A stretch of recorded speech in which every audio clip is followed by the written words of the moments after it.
Hello again everyone, naimbag nga daw kada kayo amin. Kahapon nga ay may natanggap tayong order at kailangan ngang i-deliver ngayon ng mga 9:30 ng umaga. Dahil nga hindi pa nakasaksak yung aming freezer at ref ay inagahan ko talaga yung pamamalengke.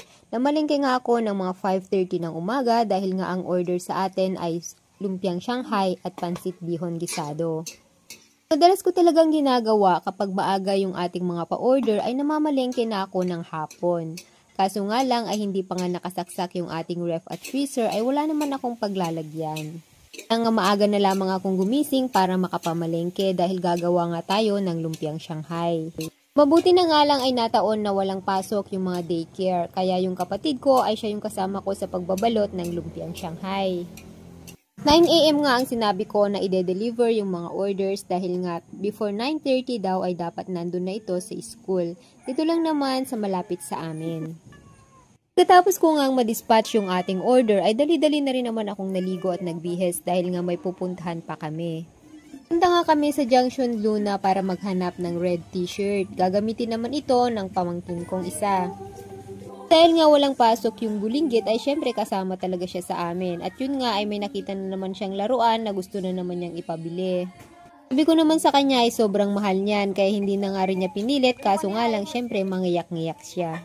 Kababa nga namin ay sabi niya ay gusto niya daw ng donut. Sabi ko naman ay mag-Jollibee na lang kami pero ang sabi nga niya ay ayaw niya. Pero syempre nung makabili na kami ng donut, ang sabi niya ay gusto daw niyang mag-Jollibee dahil gutom na daw siya. Akala ko nga ay makakalusot na ako kay Bubuyog, hindi pa rin pala. Pahamak talaga siya lagi. Anisi talaga.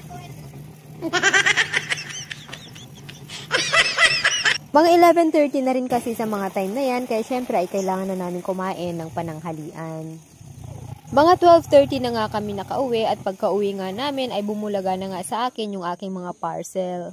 Mga bilao at mga gamit ko naman sa pagpapa-order yung aking mga parcel. Bale nag-i-stock na kasi ako dahil ang hirap na naman yan mag-order sa darating ng mga holiday seasons. Dahil sa online talaga ako nagsha-shopping at nag-o-order ng mga gamit ko sa pagluluto at sa pagpapa-order. Dahil mas mura at mas nakakatipid talaga ako. Mahal din kasi sa mga physical store at mamamasahe ka pa. Sa online naman ay may makukuha ka pang mga free shippings at discounts. Mas convenient talaga sa akin ang mag-order through online. Yun lamang po for today's video. Maraming salamat.